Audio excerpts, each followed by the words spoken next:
ขอต้อนรับเข้าสู่ช่องปาตะโลจะหายหลายคน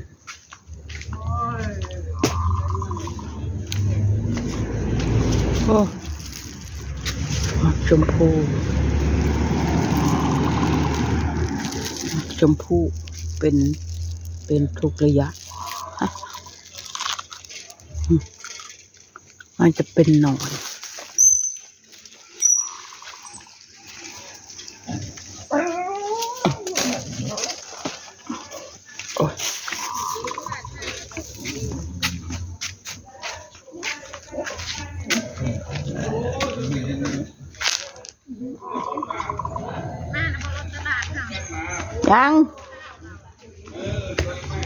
ยังเมื่อยแข้งเมื่อยขา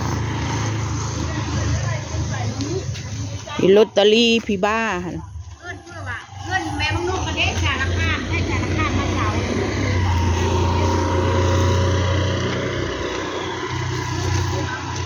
จอดอยู่นี่ไง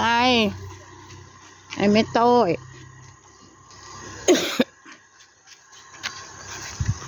ป่านนี้ช่างเจอแม่กัดมาแล้วเฮ้ย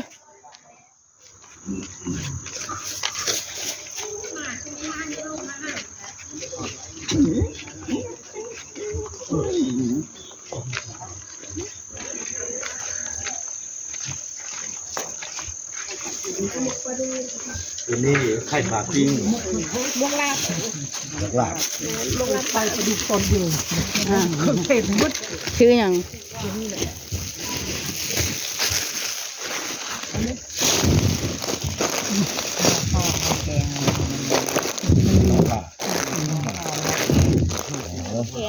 ลูกเตรียมคนถุงเลยไม่อย่างน้ำจิ้มอะไรมันได้บ่คิดดีบ่คิดเนี่ยจะแค่ว่า ได้นี่ได้ดิถึง2 3 5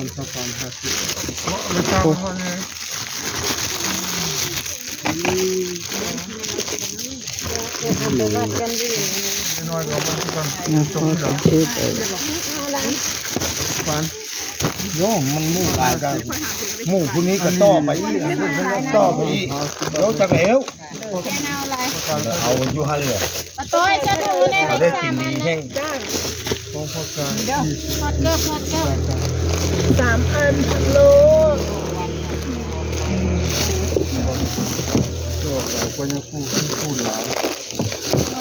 3 อันได้มันว้าวยังไม่ได้ยังลงจบมาเรื่อยๆไปเช้า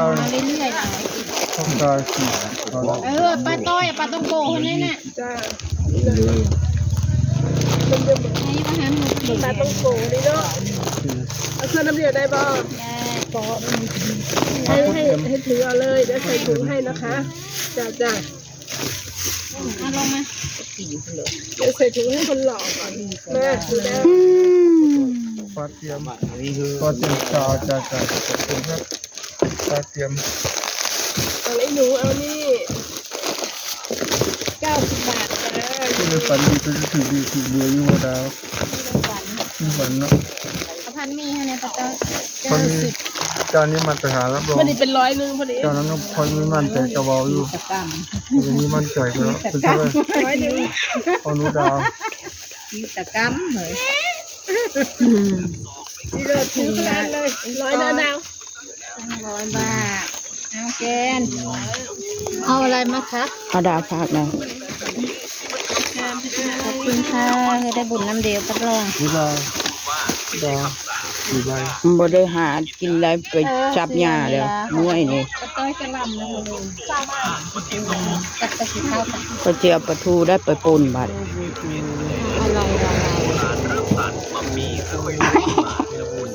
หน้าบูดพอปันตุลิงหัวงอนเอ้ยสีย้อมเพิ่นย่างยี่บ่ดาวย่างอยู่น้ำตาลเข้มไหนสีเพิ่นก็ย่าดอกไปปิดผมเงาะก็ตอนบ่ายไปยอดน้ำโพดมาพุ่นล่ะเอาไปปิดผมเงาะก่อนโอ้น้ำตาลธรรมชาตินี่มันดีถึงน้ำตาลธรรมชาติเอาคนหนูของค่อยส่งถุงค่อยยังบ่ได้จ่ายอยู่แม่ต้อยครับของค่อยส่งถุงยังบ่ได้จ่ายค่อยจ่ายระบบถุงละ20ยังไม่จ่ายได้ ลงกำแล้วไม่แพนมันจะมีใจ ยังไม่จ่ายยังไม่จ่าย มันละ5 บาทเลย ผมไปจำลองกันหน่อยครับ เอาแล้ว40 บาทค่อยยังไม่ได้จ่าย มันไม่ได้ เพลอฮะ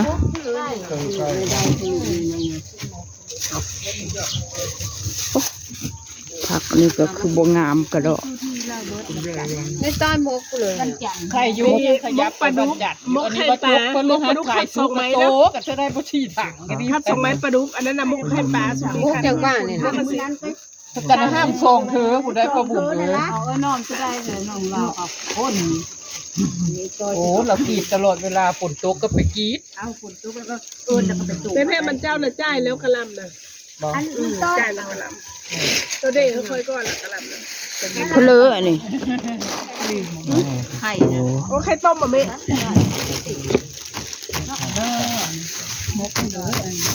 มกป่ามกไข่ป่า แม่เขาแย่เอ็มถ้าถุงเขาแย่เอ็มเขา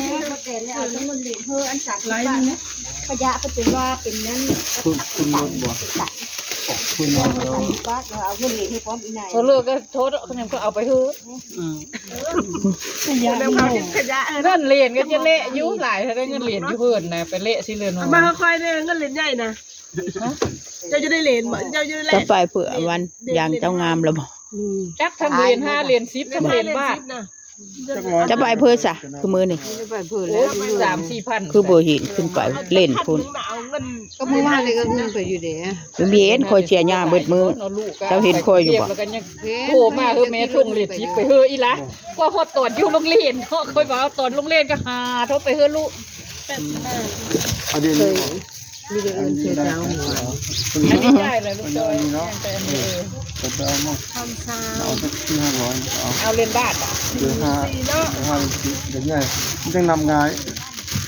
เดี๋ยวน้องมัน เรียนยันไม่ได้หลายอยู่เรียน5 เหรียญ 100-200นี่นะ เนาะเด็กไปเบิ่งก่อนเรียนบาทก็หลายเรียน อันนี้พ่อต้อยนี่ เดี๋ยวนำไปเพชรลูกละ100มา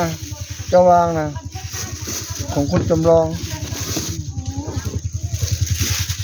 45ครับผม กับ40ที่เอาไปแล้วน่ะ บ่ 40กับ40เป็น80 แม่ละได้เนาะ แม่นบ่ เงินจะ40 ไว้คืองง เงินไปเลย ค่อยเอาไป2 ถุงไข่ โอ้เอาไปแล้วมา4 เออ 40 4 5 6 7 8 85นะครับ40 56 70 80 85เจ้า แน่พอก็ว้าวอยู่ได้80 มกไข่ปลา เป็น85จาน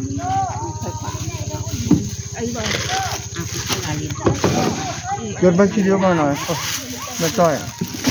เช็ดกระจก โอ้ยเปิดเด้บ่ว่าพื้นได้อันนั้นเบิ่งเฮ็ดก็บ่ให้เฮ็ดเมื่อยเฮานี่ สาวบัวเจนะสาวบัวเจหัวใจเจพ่อหลงหลักเจ้าสาวบัวเจ85 ตอน15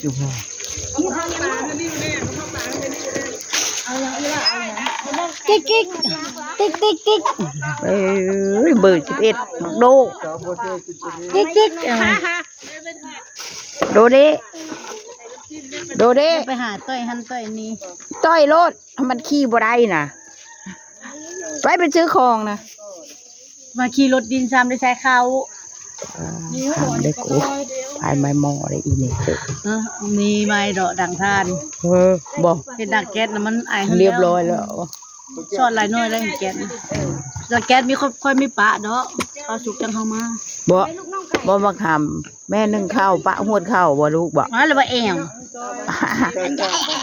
พ่อถ้าไปนอนป่าบอก มาอยู่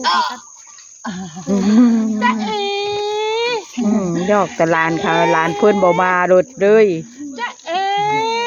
ยินดีว่ามังอลีน โอ้ยบ่มีแควเช้า มาลีทุกครับกันครับกันครับกันครับครับบอกกันครับโอเคขอจบคลิปแค่นี้ค่ะ ชิ้นเหมือนเข้า อารมณ์เมื่อวานว่าง